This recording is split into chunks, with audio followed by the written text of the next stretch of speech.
नमस्कार, मैं आपके साथ अंजना और आप देख रहे हैं बुलेट रिपोर्टर। आइए बढ़ते हैं आज की बड़ी खबर की ओर।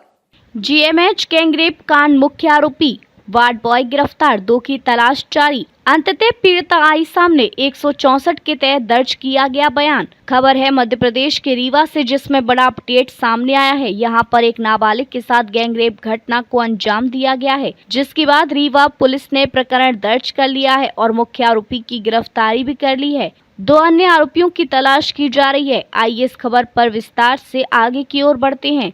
रीवा के गांधी मेमोरियल अस्पताल के कथित गैंगरेप कांड के मामले में बुधवार को पुलिस ने मुख्य आरोपी वार्ड बॉय को गिरफ्तार कर लिया है। अस्पताल के प्रवेश द्वार पर छेड़खानी को लेकर दर्ज एफआईआर 2 अज्ञात आरोपी भी हैं, जिनकी तलाश की जा रही है। इस बीच दोपहर पीड़ित लड़की और उसका भाई सामने आया, जिसने एफआईआर में दर्ज घटना के विपरीत गैंगरेप की वारदात होने की बात कही है। पीड़ित किशोरी का पुलिस ने 164 के तहत बयान दर्ज कराया है। इस सनसनीखेज वारदात को लेकर पिछले 2 दिन से जीएमएच अस्पताल चर्चाओं में है। अमैया थाना से मिली जानकारी के अनुसार सीधी जिले की नाबालिग किशोरी के साथ रविवार की रात जीएमएच अस्पताल के गेट के पास छेड़खानी की वारदात हुई है। पीड़िता की शिकायत के आधार पर ईएनटी विभाग में तैनात वार्ड बॉय एवं 2 अन्य के विरुद्ध बीएनएस की विभिन्न धाराओं एवं पॉक्सो एक्ट के तहत प्रकरण दर्ज किया गया है। आरोपी वार्ड बॉय महेंद्र तिवारी को गिरफ्तार कर लिया गया है, जबकि 2 अन्य आरोपियों की तलाश की जा रही है। इस संबंध में अमैया थाना प्रभारी शिवा अग्रवाल ने बताया कि पीड़िता गांधी स्मारक चिकित्सालय की शिकायत के आधार पर एफआईआर दर्ज की गई है। किशोरी के साथ छेड़खानी की घटना हुई है। पीड़िता के बयान से जुड़े वीडियो के मामले में थाना प्रभारी ने कहा कि 164 के तहत दर्ज बयान सामने आने पर उसके आधार पर आगे की कार्रवाई की जाएगी। पीड़िता द्वारा पूर्व में दिए गए आवेदन में दुष्कृत्य होने जैसी बातों का जिक्र नहीं है। पीड़िता और उसके भाई के संगीन आरोप। इधर 164 का बयान देकर बाहर निकली पीड़ित किशोरी और उसके भाई ने दिए बयान में वार्ड बॉय और 4 अन्य लोगों पर दुष्कृत्य करने का संगीन आरोप लगाया है। किशोरी का सोशल मीडिया में उपलब्ध वीडियो जमकर वायरल हो रहा है, जिसमें वार्ड बॉय द्वारा गले में दर्द की दवा के रूप में नशीली गोली खिलाने और सुपर स्पेशलिटी अस्पताल के गेट से कमरे में खींचकर ले जाने का आरोप लगाया है। यही नहीं, अमैया में किराए के कमरे में वार्ड बॉय और 4 अन्य लोगों ने उसकी हालत का फायदा उठाकर दुष्कृत्य किया है और बाद में ले जाकर उसे अस्पताल के गेट में फेंक दिया है। पुलिस इस वीडियो में दिए गए बयान की तफ्तीश कर रही है। वहीं इस घटना को लेकर रीवा एसपी विवेक सिंह ने जानकारी देते हुए बताया कि किशोरी की घटना से जुड़ा वीडियो सामने आया है। पीड़ित किशोरी का 164 के तहत बयान लिया गया है। पीड़ित किशोरी का मेडिकल परीक्षण डॉक्टरों की टीम ने किया है। इस पूरे मामले की जांच गंभीरता से की जा रही है। न्यायालय में दिए गए बयान के बाद आगे की कार्रवाई की जाएगी। बुलेट रिपोर्टर के लिए ब्यूरो रिपोर्ट, रीवा, मध्य प्रदेश। आपका संपर्क हुआ था और आप क्या वीडियो बनाया था जो वायरल करने की धमकी देकर कमरे तक बुलाया, क्या था पूरा मामला? उस दिन ना सर लेडीज़ आई थी, तो उन्होंने मेरे से नंबर नाम वगैरह सब लिखवाया। उन्होंने बोला ज़रूरी लिखवा दो, तो मैंने उसमें लिखवाया सब नंबर वंबर। मतलब उन्होंने ले जाकर वहाँ रखा जहाँ सिस्टर बैठती हैं, तो वहाँ वो महेंद्र भी वहीं बैठा था टेबल में। उन्होंने उसे टेबल में रखा, बगल में चेयर रख के वही बैठा था। तो फिर उसके बाद मैं चली आई वहाँ से। उसके दूसरे दिन मेरे से मैसेज आया, हाय। तो मैं पूछी कौन? तो उसने बोला तुम्हारी फ्रेंड। तो मैंने बोला कहाँ से? तो उसने बोला बाद में बताती। तो मैंने नंबर सेव कर लिया। मैंने सोचा मेरी कोई फ्रेंड होगी। फिर मैंने स्टेटस लगाया तो उसने मेरी स्क्रीनशॉट ली फोटो की, और दूसरे दिन उसको एडिट करके मेरे इसमें भेजा और बोला कि अगर मैं जो बोलता हूँ वो करो, जहाँ बुलाता हूँ वहाँ, वरना मैं वायरल कर दूँगा तुम्हारी फोटो, तो तुम्हारे पेरेंट्स को भी भेज दूँगा। तो मैं उस दिन नहीं गई, उसके बुलाने पे मैं नहीं गई। फिर दूसरे दिन बुलाया, मैं उस दिन भी नहीं गई। फिर एक दिन वो रात में मैंने बोला मेरा गला दर्द हो रहा। उसने मुझे 2 टैबलेट दी थी, जिसमें से एक मैंने 7 बजे खाई थी, एक 11 साढ़े 11 के लगभग खाई। उसने बोला 2-3 घंटे में इसका असर होगा। तो उसके बाद फिर मुझे रात में मैसेज किया, बोला कॉल करो। मैंने उसे कॉल किया, बोला कि 1 बजे के लगभग तुम वो सुपर के गेट के पास आ जाना। मैं गई 1 बजे सुपर गेट के पास। वहाँ से मतलब मेरा बहुत सर घूम रहा था, बहुत हाथ काम ही नहीं कर रहे थे। तो मैं बोली कि मेरी फ़ोटो डिलीट कर दो, मैं यहाँ से चली जाऊँगी। उसने बोला कि पहले रूम चलो। तो मैं रूम नहीं जा रही, तो मुझे मतलब घसीटता हाथ पकड़ खींचते लेके गया रूम। उसके बाद जैसे आधे रास्ते में पहुँचा था, यहाँ हॉस्पिटल से किसी का फ़ोन आया था, तो उन्होंने ये हॉस्पिटल में उन्होंने ये बोला कि यहाँ से एक लड़की गायब हुई है, तो क्या तुम गायब की हो? तो उसने कुछ नहीं बोला, फ़ोन काट दिया और फ्लाइट मोड में डाल दिया। उसके बाद फिर क्या हुआ, मुझे बोला कि वहीं पास में गिर भी गई। उसके बाद मैं रूम, मुझे ऐसा महसूस हुआ कि मुझे रूम ले गया और रूम में मेरे साथ गलत भी किया है वो, और उसके बाद लाके मुझे रोड में छोड़ भी दिया है वो। नहीं, आप उसके बाद का जो वाकया है आपको याद नहीं रहा? मतलब जब टैबलेट खिलाया उसके बाद से टैबलेट का मतलब नशा लग रहा था, पूरे सर वर घूम रहे थे, आँख अच्छे से नहीं खुल रही थी, हाथ पाँव एकदम कांप रहे थे। हॉस्पिटल में जब आपको भर्ती किया गया उस समय का कुछ वाकया याद हो? हॉस्पिटल में भर्ती किए तब वही ब्लड टेस्ट हुआ है और बीपी वगैरह चेक हुई है, और वही क्या कहते हैं बॉटल बस चढ़ाए हो गया। डॉक्टर क्या बात कर रहे थे आपस में, कुछ ऐसा सुना? डॉक्टर तो ये बोल रहे थे कि झूठ बोल रही है ये, ऐसा कुछ हुआ ही नहीं है। आपने उसका जब विरोध किया तो उसका आपका कहना है कि जब आपने विरोध किया तो मुंह दबा रहा था, खींच रहा था। हाँ, मतलब भागने की कोशिश कर रही थी तो उसने मेरा मुंह दबा के ले गया, और मुंह दबाए कुछ दिन में तो मैं वहीं पास गिर भी गई कुछ दिन में। कितने लोग इस वारदात में रहे होंगे जो शामिल थे? 4 लोग। जो मतलब आपके साथ गलत करने वाले थे ये 4 लोग शामिल थे। हाँ। क्या क्या नाम होंगे उनकी, कुछ पहचानती हैं? उनको पहचानती हैं कुछ? हर्ष, महेंद्र और मनीष और विकास और सुरेंद्र। तो ये इसमें से कौन सा आदमी था संपर्क में जो आपको पहले? महेंद्र के कहने पर आप रूम तक गए? हाँ, मैं गेट ही तक गई हूँ, वहाँ से मुझे खींच के लेके गया वो गेट से। कोई अश्लील फोटो थी, ब्लैकमेल कर रहा था, कैसी फोटो है वो?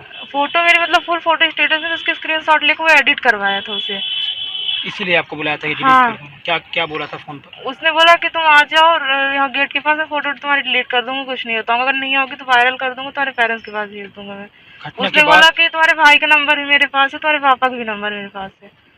घटना के बाद भी धमकी दी गई, क्या कह रहा था, क्या धमकाया था आपको, क्या बोला था?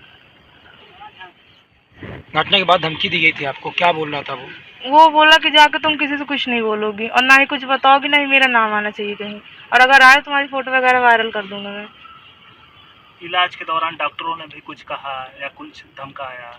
नहीं, मुझसे तो कुछ नहीं कहा डॉक्टर ने। अभी कैसा महसूस होता है आपको, क्या लगता है कि? चोट लगी है पैर में और सर में। पुलिस की कार्रवाई से संतुष्ट है? नहीं। कहाँ जाएंगे अब? कोर्ट में आप बयान देने आई थी, क्या बोला कोर्ट में? कोर्ट में तो जो मैंने बोला वही लिखा गया कोर्ट में, और साइन भी करवाया उन्होंने, मुझे पढ़वाया फिर साइन करवाया। क्या बोला कोर्ट में आपको, बताइए? कोर्ट में यही कि उसने मुझे टैबलेट खवाई थी, और टैबलेट खिलाने के बाद ब्लैकमेल किया, फोटो वगैरह एडिट करवा के बुलाया मुझे, वहाँ पास रूम के अंदर भी ले गया, वहाँ से घसीटते मुझे, गलत भी किया उसने मेरे साथ। पुलिस को सबने बताया था आप ये सब? पुलिस को ऑल टोटल मैंने एक चीज़ बताई है, लेकिन नहीं लिखा उन्होंने? नहीं, उन्होंने लिखा ही नहीं है। क्या आपके साथ रेप हुआ है? हाँ। कितने लोग थे? मुझे नहीं याद है। कोई याद नहीं? वो याद नहीं। नशे में थे आप? हाँ, मतलब आँखों कुछ खुली नहीं रही थी। क्या जब आप होश में आई तो आपने आपको कहाँ पाई? रोड के पास पाई मैं अपने आप को। रोड पर? हाँ। क्या डॉक्टर दबाव बना रहे थे आप पर? नहीं। ठीक है। 9 तारीख को 9 जून को शाम को पुलिस के पास कुछ अपुष्ट उससे आ रहा था कि एक बालिका के साथ गलत कार्य हुआ है, रेप हुआ है, और जिसके संबंध में फिर हमने तस्दीकी पता रसी स्टार्ट कर दी थी। कुछ जानकारियां हमको हॉस्पिटल से मिली, जिसके आधार पे हमको जो बालिका है और उसका संपर्क और साइची मिली। हमने बालिका की मां से संपर्क किया, रात में संपर्क किया, फोन से बात किया और उनसे बात किया कि अगर आपको कोई रिपोर्ट करानी है, कुछ भी कराना है, कुछ आपके साथ गलत हुआ है, बच्चे के साथ कुछ गलत हुआ है, तो हमारे पास आए और रिपोर्ट करें। उस समय उन्होंने मना कर दिया कि हम कोई रिपोर्ट नहीं कराना चाहते, हमारे साथ कुछ भी नहीं हुआ है। उसके उपरांत फिर अगले दिन फिर हमने एक टीम भेजी, सिविल में हमारे अधिकारीगण गए और तो उनके घर पे कोई नहीं मिला हमें। तो उसके बाद फिर करीब 12:30-1 बजे हमें हॉस्पिटल से एक लिखित सूचना आई कि यहाँ पे एक लड़की को एडमिट किया गया था, जिसमें सेक्सुअल असॉल्ट दो व्यक्तियों द्वारा, यानी लैंगिक अपराध 2 व्यक्तियों द्वारा उसमें लिखित हुआ था। और उस सूचना को हमने दर्ज किया और उसके बाद उसका हमने जांच स्टार्ट कर दी, फॉर्मल जांच हमने उसमें स्टार्ट कर दी। इसी बीच हमारे फैमिली से हमारा संपर्क फिर से हुआ, तो उन्होंने बताया कि हम किसी दूरस्थ स्थान पे हम अपना बयान और अपना कथन वो सारी चीज देना चाहते हैं। तो उसके बाद उनको एक जगह बताई गई, वहां पे हमारी टीम भी पहुंच गई सिविल में और उनका फैमिली भी आ गई। और उसके बाद वहां पे लड़की के बयान कल शाम को देर रात में दर्ज हुए थे, और जिसमें उसने 2 अज्ञात लोगों द्वारा छेड़छाड़ की घटना बताई थी। उस समय उसने ये बताया लड़की ने कि ये टॉयलेट करने गई थी, उसी बीच उसको चक्कर आ गया। जब चक्कर से उसको जब उसके ऊपर कोई पानी डाला, जब चक्कर से उसे होश आया, जब बेहोशी से, तो उसके साथ कोई कुछ लोगों ने छेड़छाड़ की कोशिश की, उसको फिर से बेहोश हो गई। और जब उठी तो वो हॉस्पिटल के बाहर कहीं पे थी, और उसके भाई और उसकी मदर वहां पे आई थी, और जो फिर उसको ले जाके उन्होंने एडमिट कराया था। ये उसने कल बयान में दिया था, जिसके आधार पर हमने 354 पुरानी धारा आईपीसी के अंतर्गत उसमें अज्ञात 2 आरोपियों के खिलाफ किया। इसके साथ साथ हमने एविडेंसेस भी कलेक्ट करना शुरू किए थे, क्योंकि हमारे पास एक फुटेज आया था जिसमें स्ट्रेचर पे उस लड़की को ले जाते हुए दिख रहे थे, तो हमने उसको पूरा बैक ट्रैक किया। तो कब आई, कब गई, वहां पे कैसे आई, तो उसमें हमने ये देखा कि लड़की अकेले ही बाहर आ रही है, और जो प्रतीत हो रहा था कि पूरे होश आवाश में थी। और फिर हमने वापसी का भी देखा, तो वापसी भी अकेले आ रही है। और फिर उसके बाद उसके जब माँ और भाई दिखे, तो उसके बाद उसको वो अनकॉन्शियस होने लगी थी, और उसके बाद उसके भाई और माँ ने उसको एक राहगीर की मदद से हॉस्पिटल गेट तक ले गए, तो वहां से स्ट्रेचर से उसको एडमिट कराया गया। तो जब हमने उससे ये पूछा कि यहाँ पे इस तरह से हो रहा है, तब उसने फिर और घटना को उसने खुलासा किया कि एक वार्ड बॉय है महेंद्र, इसकी माँ करीब 20 दिन से एडमिट थी। ये लड़की करीब 7-8 दिन पहले वहां से अटेंडर के रूप में अपनी माँ के साथ रह रही थी। वहां पे उसका महेंद्र से संपर्क हुआ, महेंद्र इसको कॉल करता था, इसने भी उसको कॉल करना शुरू किया था। तो फिर महेंद्र ने उस दिन को इसको लड़की को बुलाया था कि सुपर स्पेशलिटी के गेट के आगे आके मिलना। और जब इसकी माँ और भाई सो गए थे, तो फिर ये वहां गई थी।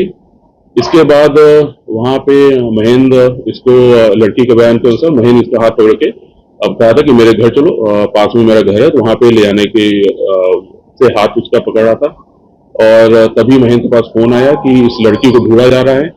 और तो फिर महेंद्र ने उसको बताया कि तुम तुरंत वापस जाओ, मेरा नाम मत लेना, और किसी को बताना नहीं कि मैंने बुलाया था। तो उसके बाद फिर लड़की वो वापस चली आती है। लड़की का कहना है कि जब वो वापस जा रही थी, उसी बीच रास्ते में उसको 2 लोग एक बाइक से आए, उन्होंने उसके साथ छेड़छाड़ की, और फिर उसके बाद वो दौड़ के वापस आई, और जैसे ही हनुमान मंदिर के पास पहुंची, वो बेहोश हो गई। ये बताइए कि घटना सामने आई संजय गांधी अस्पताल में, बड़ी विभत्स घटना सामने आई, उसके बारे में आपने भी बयान दिया। ये बताइए क्या हुआ, फिर क्या हुआ आप लोगों से? अस्पताल प्रबंधन द्वारा ना तो बताया गया कि क्या समस्या हुई, क्या नहीं, क्या चक्कर आ गया, कौन सी गोली खाई, कि क्या हुआ तुम्हारे साथ, क्या हुआ, उसको मतलब गुमराह कर दिया। कुछ नहीं है, बोतल चढ़ा दिए, वो कमजोरी है, बीपी है, ये है, वो है, पूरा माने कुछ भी उनसे लिखा लिया गया कि आप कोई कार्रवाई नहीं, सीधे सीधे लिखवा लिए, कोई कार्रवाई नहीं चाहती हूँ मैं। वो लोग घबरा के रात में लिख दी, छुट्टी के लिए था, बोले घर चले जाओ। बच्ची क्या बताई आपसे, क्या घटनाक्रम हुआ था? बच्ची ने यही बताया कि मेरे पास दवाई, मुझे पहले सर दर्द, गले में दर्द था, गले में दर्द के बाद उसने टैबलेट, मैंने उससे मांगी कि दर्द की टैबलेट दे दो भैया, बाडवाय था, तो वो 2 टैबलेट दिया, बोला एक 6 बजे खा लो, एक 11 बजे रात खा लेना, आराम हो जाएगा। 6 बजे दवाई खाई, फिर 11 बजे रात खाई। उसके बाद जी मचलने लगा। थोड़ी देर में चाची जो थी सो गई, उसके भाई भी था, वो भी सो गया। उसके बाद उसको फ़ोन मैसेज आया, फ़ोन मैसेज किया, बुलाया बाहर के सुपर अस्पताल के सामने, वो नहीं जा रही थी। वो बोला मैं तुम्हारी फ़ोटो स्क्रीनशॉट लिया हूँ, ये किया हूँ, तुम्हारे घर वालों को दूंगा, भाई को दूंगा, उसको ब्लैकमेल टाइप में किया। डर के मारे चली गई बहन, बाहर चली गई गेट के सुपर के पास, वहाँ उससे सीना झपटी किया, ज़बरदस्ती बोला रूम चलो, रूम ले गया, कठेलते हुए रूम ले गया। फिर वो बोली मैं बेहोश टाइप में हो गई, एकदम नशे के हालत में थी। फिर 2-4 लोग रूम के अंदर ले गए, 2-4 लोग बोले और आ गए। उसके पास फ़ोन भी आया कि लड़की लापता हुई, लेकिन वो फ़ोन फ्लाइट मोड में डाल के और फिर बोली मुझे ज़्यादा कुछ होश नहीं था, मैं दवाई मतलब नशे की हालत में कुल मिला के थी, जब भी मिली भी हम लोग को नशे में ही थी, वो ज़्यादा बता नहीं पा रही थी, न बोल पा रही थी।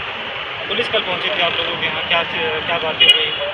पुलिस तो ऐसे सीन में पहुंची कि जैसे हम 302 का किसी को मार डाले हों या कुछ कर दिए हों, ऐसा पुलिस पहुंची धमकाने के तौर पर कि वो कहाँ है, वो कहाँ है वो। हम लोग ने बताया सर बताइए समस्या क्या है, क्या हो गया क्या हो गया। हमें लोग को लगा कि अस्पताल में कुछ शायद कागज पाथर कुछ बचा हो। उन्होंने ऐसा बोला कि बस तुरंत बताइए। हम लोग बताएं कि वो मामा के यहाँ अपने हैं, उसके मामा घर यहाँ है। तो वहाँ भी वे लोग पहुँच गए, वहाँ से उठा लाएँ सीधे सीधे, उनको ऑटो से बुलाए, यहाँ उठाने नहीं, दबाव बनाए तो ऑटो से चली आए। अब हम लोग से न बात करने दे रहे थे, न बता रहे थे कि क्या हो गया क्या नहीं हो गया, कोई खबर नहीं है। और बच्ची भी बहन घबराई हुई थी, वो भी कुछ नहीं बता पा रही थी। फिर ये लोगों ने वहाँ बयान लिया, फिर रेस्ट हाउस ले गए कहीं, फिर सिलपरा बाईपास तक ले आए, फिर वापस गोविंदगढ़ लेके चले गए, फिर वहाँ से ले आए। अब हम रात में फ़ोन लगा रहे हैं कंटिन्यू कि आप भैया ले कहाँ जा रहे हो, कहाँ है, खाना की व्यवस्था क्या है, क्या समस्या है बताओ, जब ना पता चलेगा। उन्होंने कुछ नहीं बोले, आप थाना में बात करिए, थाना में। क्या मामले को दबाने का प्रयास था पूरा? बिल्कुल मामले को दबाने का प्रयास था, अनावश्यक दबाव। मैंने परिजन से नहीं मिले, वो नाबालिग बच्ची हो क्या बोल सकती है, उसके घर के कोई रिस्पॉन्सिबल व्यक्ति बोलेगा ना। वो बच्ची है, डरेगी, किसी के साथ ऐसा तो होगा वो बयां कर पाएगी दोबारा। बच्ची ने बताया, बच्ची सबके सामने पुलिस से डरती है, कोर्ट से डरती है, आप लोग से डरेगी, पर भाई से थोड़ी डरेगी। भाई से सब बताई कि हमारे साथ गलत हुआ, बच्ची के साथ दुष्कर्म किया गया। हाँ बिल्कुल किया गया, कई लोगों के द्वारा। हाँ वो बोली 3-4 लोग थे, रूम के अंदर ले गए हैं। हाँ यहाँ पुलिस अभी तक बोल रही थी मामला कायम है, और फिर मामला पता चलता है छेड़छाड़ का कायम है। बताइए कि आप लोग पीड़ित हैं जी, पीड़ित के साथ सहानुभूति दिखानी चाहिए, लेकिन क्या उल्टा मामले को दबाने की कोशिश? कोई सहानुभूति नहीं दिखाई दिया। ऐसा पुलिस वालों को बिहेव था कि हम चोरी किए हैं, और मामले को बिल्कुल दबाया गया। आप ही लोगों को डराया जा रहा था? हाँ बिल्कुल डराया जा रहा था। अभी भी दबाया जा रहा है? अभी भी कि आप न्यूज़ में नहीं जाओ, मीडिया में चुप्पे घर चले जाओ, चलो घर पहुंचवा दें, दूसरी गाड़ी में तभी में चले जाओ, हल्ला मत करो, बहन बेटी की बात है। ये है, ये थाना शिवा अग्रवाल जी बोले, थाना प्रभारी। हाँ कि तो चुपचाप चले जाओ, हल्ला मत करो। एक मैडम थी आई, वो भी बोली कि वो बच्ची की बात है, न्यूज में मत जाओ, ये है वो है, गाड़ी में चुपचाप चले जाओ, कहीं बाहर छोड़ दे, किनारे में कॉर्नर में। दबाव बना रहे हैं थाना प्रभारी आपकी? हाँ बिल्कुल। और बच्ची ने बयान दर्ज कराया है किस आधार पे?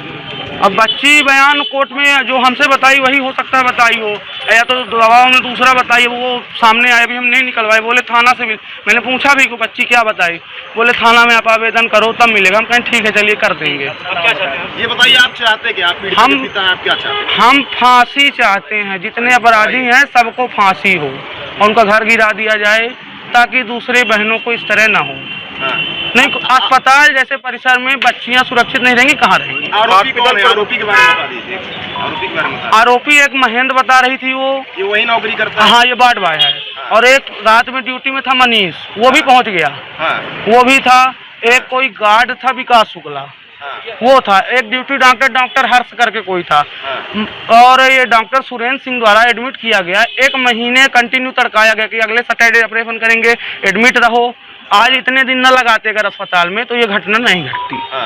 उन्होंने बोला इस शनिवार इस मंगलवार फिटनेस नहीं है, सांस नहीं है। 1 महीना बिता दिया अस्पताल में ऑपरेशन करते करते। हॉस्पिटल प्रबंधन की भी उसमें मिली भगत? बिल्कुल मिली भगत है भाई। 1 महीना हमको बेड में पराए रह गए, आपकी आज नहीं कल करेंगे ऑपरेशन, कल नहीं परसों करेंगे। जांच आप कहीं बाहर से कराओ, कहीं CT स्कैन, आयुष्मान कार्ड था साला। लेके गई थी उनके बोला गया कि नाक की नस दबी हुई है, सांस लेने में समस्या थी। ENT विभाग में एडमिट थे। डॉक्टर सुरेंद्र सिंह को बाहर दिखाए थे डॉक्टर कॉलोनी, उसके बाद उन्होंने एडमिट कर लिया।